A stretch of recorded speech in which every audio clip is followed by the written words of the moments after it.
Hello बच्चों, तो हमें क्वेश्चन गिवन है for two gaseous reaction following data are given. A to B एक रिएक्शन है जिसका रेट कांस्टेंट, मतलब इसको हमने K1 से रिप्रेजेंट करा है, वो है 10 की पावर 15 इंटू ई की power minus 2000 by T. Second reaction given है सी से डी, उसका जो हमें रेट कांस्टेंट गिवन है वो है 10 की पावर 14 इंटू ई की power minus 1000 over T. The temperature at which K1 and K2 is, हमें बताना है कौन सा टेम्परेचर पे K1 और K2 क्या होंगे, इक्वल होंगे। तो सबसे पहले तो हम देखते हैं जो ये इक्वेशन होती है K इज इक्वल्स टू में ए की power minus E A by R T, इसे हम बोलते हैं क्या, अर्हेनियस इक्वेशन। अर्हेनियस इक्वेशन, यहाँ पे K क्या होता है, रेट कांस्टेंट होता है for a reaction. A is free exponential factor,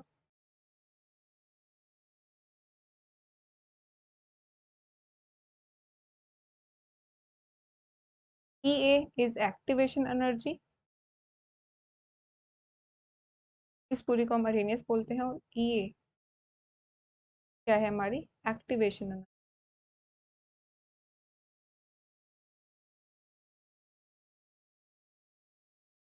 and T is temperature, R is gas constant.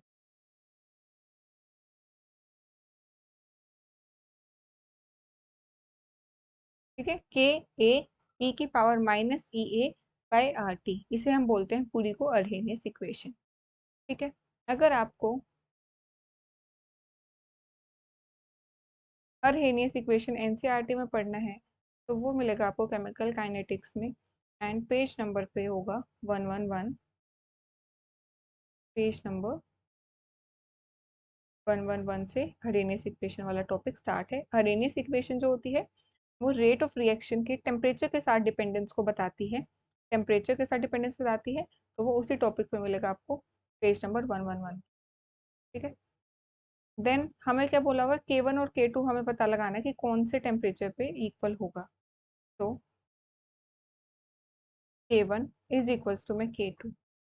K1 की वैल्यू हमें गिवन है कितने, 10 की पावर 15, तो ये हो जाएगा क्या, 10 की power 15 E minus 2000 divided by temperature is equals to में K2 की वैल्यू है 10 की पावर 40 ई की पावर माइनस 1000 ओवर टेम्परेचर।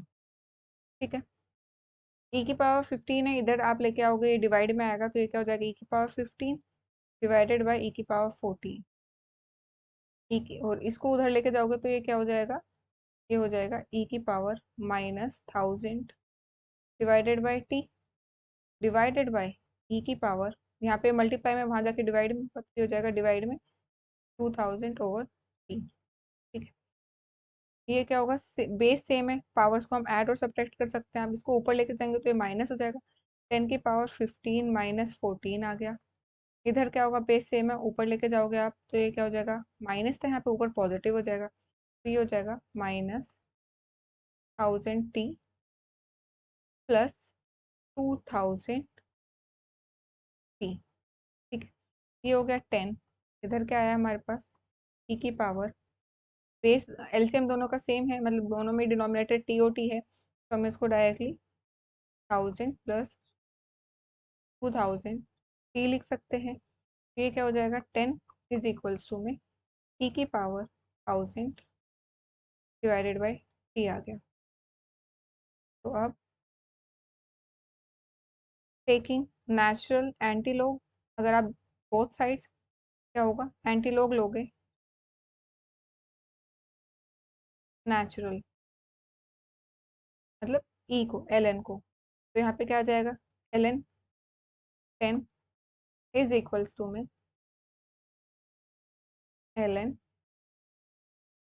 ई की पावर 1000 ओवर टी। और एल एन की क्या एक होता है कि एल एन ई जो होता है वो क्या होता है, वो 1 होता है, तो ये क्या होगा, ये आगे आ जाएगी, एल एन की प्रॉपर्टी होती है, ये क्या हो जाएगा, L N 10 is equals to में, जो पावर होती है उसे हम बाहर ला सकते हैं, और इसे कैसे लिख सकते हैं, एल एन ई, तो ये हो जाएगा L N 10 is equals to में 1000 T। हमें टेम्परेचर निकालना है, तो टेम्परेचर को हम इस साइड ले आते हैं। ये क्या हो जाएगा 1000 डिवाइडेड बाई ln 10।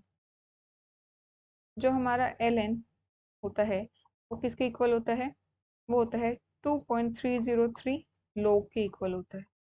ठीक है, तो यहाँ पे ln 10 क्या हो जाएगा, ln 10 हो जाएगा हमारा, इसको लोग में कन्वर्ट करोगे तो वो हो जाएगा 2.303 लोग 10।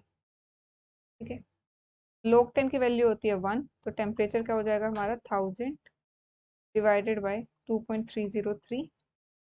जब आप इसको डिवाइड करोगे तो आंसर आएगा, टेम्परेचर आता है 434.2 केल्विन। ठीक है, और यहाँ पे लिख भी लेते हैं, लोग जो 10 होता है उसकी वैल्यू कितनी होती है, उसकी वैल्यू 1 होती है। तो हमें वो टेम्परेचर निकालना था जब K1 और K2 इक्वल हो, और वो आया है हमारा 434.2 केल्विन। तो वो ऑप्शन है हमारा फोर्थ ऑप्शन। तो फोर्थ ऑप्शन हमारा करेक्ट ऑप्शन है। Thank you.